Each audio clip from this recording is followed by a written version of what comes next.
پہلی بات یہ ہے کہ میں سمجھتا ہوں اس دورے کی کامیابی کا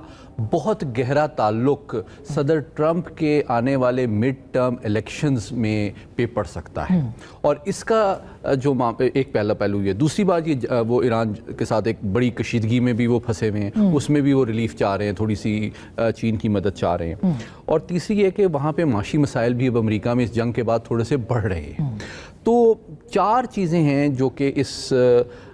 دورے میں بڑی امپورٹنٹ ہے, اور ان کے درمیان یوں آپ سمجھیں کہ ایک گرینڈ بارگن ٹو گریٹ پارٹس کے درمیان ہوگا. لیکن سب سے امپورٹنٹ بات میرا ابتدائی کامنٹ یہ ہے کہ میں سمجھتا ہوں ایک ایسے ٹائم پہ جب کہ عالمی جو نظام یا ورلڈ آرڈر ہے وہ بہت زیادہ منتشر ہوتا ہوا نظر آ رہا ہے, اس کے لیے یہ ایک یوزفل اور ہائیسٹ لیول کی اپرچونٹی دو عالمی طاقتوں کے درمیان ہے کہ وہ اس کی ڈسرپشن کے عمل کو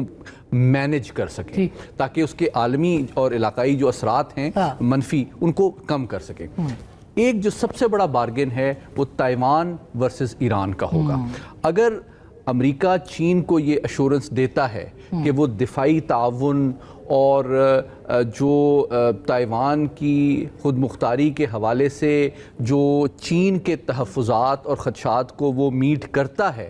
تو میں سمجھتا ہوں کہ ان ریٹرن وہ اپنا اثر و رسوخ ایران پر بھی توقع ہے کہ چین استعمال کرے, اور اس کو بہتر انداز میں قائل کرے کہ وہ ایک دیر پا جنگ بندی اور زیادہ لچک کا مظاہرہ ایٹمی پروگرام اور گلف آف ہرمز کے حوالے سے کر سکے. اور اس میں خوشائند بات آلریڈی اس کا جو اعلامیے میں آپ کو نظر آ رہی ہے وہ یہ ہے کہ امریکہ اور چین نے اس کو اگری کیا ہے کہ وہ ایران نہیں چاہتے, دونوں طاقتیں, کہ ایران ایٹمی ہتھیار بنائے, اور ساتھ میں ٹول ٹیکس بھی جو آبنائے ہرمز کا اس پہ دونوں نے اتفاق کیا کہ کوئی ٹیکس نہیں ہوگا, کہ اس کو کھلا رہنا چاہیے. عالمی توانائی کی ترسیل کے لیے رکاوٹ کو انہوں نے کرٹیسائز کیا ہے, تو ایک کامن اپروچ آپ کو نظر آ رہی ہے. دوسرا جو بڑا امپورٹنٹ پہلو ہے وہ ٹیکنالوجی کا فیوچر ہے. ریئر ارتھ منرلز کی سپلائی اور پروڈکشن کو چین کنٹرول کرتا ہے, اور اس ٹیکنالوجی کی کٹنگ ایج جو مونوپلی ہے اس کو امریکہ کنٹرول کرتا ہے, اور 12 دنیا کی لیڈنگ ٹیکنالوجی کے کمپنی کے سربراہ ان کے ساتھ وفد میں شامل ہیں, جن کے کامیاب دورے اور ڈیلز کے نتیجے میں میں سمجھتا ہوں کہ صدر ٹرمپ یہ کوشش کریں گے کہ آنے والے مہینوں میں وہ اس کو ایک کامیاب دورے کے طور پہ اپنے ووٹرز اور پارٹی کے پاس بھی لے کے جائیں کہ جناب دیکھیں, میں نے نہ صرف ان کمپنیوں کے لیے انویسٹمنٹ, کاروبار, عوام کے ملازمت کے مواقع تلاش کر لیے ہیں جس کے عوض مجھے جو ہے وہ ووٹ ملنے چاہیے. اور دوسری بات یہ کہ میں نے چین اور امریکہ کا جو بائیلیٹرل ٹریڈ ہے اس میں چین کی ایکسپورٹس امریکہ کی طرف 3 گنا زیادہ ہیں. تو اگر ان 12 کمپنیز کو اگر وہ بوئنگ جہاز بیچنے میں کامیاب ہوتے ہیں, 5Bs and 3Ts والی 5Bs میں تو بوئنگ سب سے پہلے ہے, اور دیگر ان کو مارکیٹ ایکسس چین کا ملتا ہے, تو وہ اس کو ایک کامیاب دورے کے طور پہ اپنے عوام, اپنی پارٹی اور ووٹر کے پاس لے کے جائیں گے. تو میں سمجھتا ہوں کہ یہ معاشی اعتبار سے بڑا امپورٹنٹ ہے, لیکن اگر اس میں ایک پازیٹیو ڈیوریبل آپ کو روڈ میپ اگلے سالوں میں نظر آتا ہے تو اس کے بہت مثبت اثرات میں سمجھتا ہوں پاکستان کے لیے بھی پڑ سکتے ہیں, اور اس علاقائی جو کنیکٹیوٹی کے معاملات ہیں اس میں بھی پیش رفت ہو سکتی ہے. اسی میں جو آپ سے میں سوال عمران صاحب آپ کے پاس لے کے آؤں کہ کیا آپ کو لگتا ہے کہ جو ایک تو ٹیکس آبنائے ہرمز کے حوالے سے ایران کے اندر اپنا کردار ادا کریں, مارکو روبیو نے کہا, کیا کچھ کامیابی مل سکتی ہے اور امریکہ کے ہاتھ کچھ اس دورے سے ان کے ہاتھ میں کچھ آ سکتا ہے کیا؟ دیکھیے شاید سیمنٹکس کی حد تک تو آ جائے, لیکن اگر سبسٹینشلی پیس کے اوپر کچھ کرنا چاہتے ہیں تو ان کو دونوں ممالک کو, امریکہ کو اور ایران کو, ایک دوسرے کے سامنے فیس ٹو فیس بیٹھنا پڑے گا. یہ جو انڈائریکٹ طریقے چل رہے ہیں, جب سے ایران نے سیکنڈ راؤنڈ آف ٹاکس پہ آنے سے کچھ گریزاں تھے, دیر بعد آنا چاہتے تھے, تو اس وقت سے نا یہ سارا پیس پروسیس جو امن کا ایک چلا تھا وہ تقریباً ڈول ڈرمز میں چلا گیا, کیونکہ یہ بڑا عجیب سا ہے کہ اب ایک کو ای میل کریں, اس کے بعد وہ دوسرے کو پہنچا دے, اور وہ لینگویج سخت ہوتی ہے. تو اگر دیکھیے اگر ای میلز پہ اور انڈائریکٹ طریقوں سے نیگوسیشنز کامیاب ہو سکتی ہیں تو پھر پریزیڈنٹ ٹرمپ کو کیا ضرورت تھی تھکے آ رہے ادھر چائنا پہنچنے کی, وہ وہیں رہ جاتے. تو سملرلی یہ ایران کی اور امریکہ کی بالکل چائنا سیلوٹری افیکٹ کریٹ کر سکتا ہے، لیکن ان کی جو ٹاکس ہوں گی نا، وہ جب تک ڈائریکٹ ٹاکس نہیں ہوں گی، بے شک اسلام آباد میں ہو، بے شک جنیوا میں ہو، بے شک عمان میں ہو، پروبلی اسلام آباد ہی ہوں گے اگر ہوئی تو، جب تک یہ نہیں ہوں گی ان کا کوئی امن کا نتیجہ یا کوئی دیر پا پیش رفت نہیں ہو سکتی۔ یعنی ایران جو ہے وہ کہہ سکتا ہے چائنا کو کہ بھئی یہ تو ہم نے نئی اپنی ارینجمنٹ کی ہے، اس کے اندر تو ہم بات نہیں مان سکتے، اس پوزیشن میں ہے کہ وہ ٹول ٹیکس والی جو آج سٹیٹمنٹ آئی ہے اس کو ایوائڈ کر سکے ایران؟ نہیں جی، نہیں کر سکتا ایران اوائڈ۔ جب پیس ٹاکس ہوں گی تو وہ گیو وے کر جائے گا، لیکن گیو وے اس وقت کرے گا جب دوسری سائڈ سے سینکشنز ختم ہوں گی یا کوئی اور چیز، جب تک وہ ختم نہیں ہوں گی وہ قائم رہے گا اور نیگوشیٹنگ بارگین کے طور پہ اس کو یوز کرتا رہے گا۔ ٹول ٹیکس انٹرنیشنل ایک جو کسٹم ہے اس کے خلاف ہے چیز۔ سوورنٹی کسی قسم کی ہو سکتی ہے وار کے اندر، لیکن ٹول ٹیکس میرا خیال ہے اب دو ممالک کا تو ویو آ گیا ہے، باقی بھی دنیا میں میرا نہیں خیال کو اس کو سپورٹ کرے گا، اور اسی لیے وہ اپنی حدود میں بھی اضافہ کر رہا ہے تاکہ اگر ان کو کسی ایک طرف سے نکلنا پڑے تو وہ اپنے کنٹرول کو مستحکم کرنے کے لیے وہ جو اپنا بڑھا رہا ہے دائرہ کار وہ موجود رہے، نہیں؟ ہاں جی، یہ ساری بارگیننگ پوزیشنز ہیں، یہ گیو ان کر دے گا ایران اگر دوسری سائڈ کچھ گیو ان کرے گی، ایران گیو ان کر دے گا ان چیزوں کو، یہ میکسیملسٹ پوزیشنز ہیں، ان کو گیو ان کر دے گا۔ البتہ کسی نہ کسی قسم کی اپنی خود مختاری آبنا ہرمز کے اوپر اسپیشلی ہاسٹیلیٹیز کے دوران وہ ایران نہیں دے گا، ایون چین کے کہنے پہ بھی نہیں دے گا۔ مہتاب حیدر صاحب، اب اگر یہ صورتحال ہے اور پریزیڈنٹ ٹرمپ وہاں پہنچے ہیں، ان کے بیچ میں ساری گفتگو ہو رہی ہے، آپ کو لگتا ہے کہ کوئی اپرچونٹی پاکستان کے لیے بھی نکل سکتی ہے؟ جی بسم اللہ الرحمن الرحیم۔ دیکھیں، بنیادی طور پر اس سے پہلے میں کمنٹ کرنا چاہتا ہوں کہ یہ جو یو ایس چائنا ریلیشن شپ ہے، میں آپ کو بتاؤں کہ یو ایس کا سب سے زیادہ بڑا ڈیفیسٹ ہے،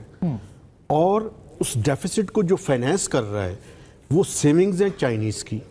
تو ایک انٹر ڈیپینڈنس ان کی آپس میں ہے۔ لیکن اس کے نتیجے میں آپ یہ دیکھیں نا کہ مسٹر ڈونلڈ ٹرمپ جب آئے تو انہوں نے ٹیرف لگائے، ٹیرف کو ایز اے ٹول استعمال کرنے کی کوشش کی۔ اب وہ اپنے کس حد تک اس کے نتیجے میں نتائج حاصل کر چکے ہیں، چونکہ آپ کو پتہ ہے کہ جتنی بھی میجر ٹائکونز ہیں ان کے، وہ سارے کی ساری اس کی جو بیس ہے انڈسٹریل بیس، اب وہ مینوفیکچرنگ جو ہے وہ چائنا کے اندر کر رہے ہیں، تو اس لیے اور پھر ایران کے ساتھ جو انہوں نے کرنے کی کوشش کی اس میں بھی انہیں پرابلم ہوئی۔ اسی وجہ سے یہ بات بالکل ٹھیک کر رہے تھے کہ یہ جو مڈ ٹرم الیکشن ہے، یہ مڈ ٹرم الیکشن کے بعد یہ ثابت ہونا ہے کہ ہی ول بی اے لیم ڈک پریزیڈنٹ اور اے پاورفل پریزیڈنٹ۔ تو یہ، اور اگر پچھلے کافی سالوں کا آپ دیکھیں تو مڈ ٹرم الیکشن میں جو انکمبنٹ ہوتا ہے اس کو عموماً وہ لوز کرتا ہے، ٹھیک بات ہے، تو یہ کوشش کر رہے ہیں کسی طرح سے اپنے آپ گین کرنے کی۔ دیکھیں، جہاں تک پاکستان کی سچویشن ہے، میں سمجھتا ہوں کہ پاکستان نے ایک تو سینٹرل پوائنٹ بنا ہے پاکستان اس میڈیشن اور فیسیلیٹیشن کے رول کے اندر، اور اسی وجہ سے آپ یہ دیکھیں کہ پاکستان میں پرائسز کے اندر تو انکریز ہوا ہے، لیکن میجر سپلائی سائڈ پہ کوئی ڈسرپشن نہیں ہوئی۔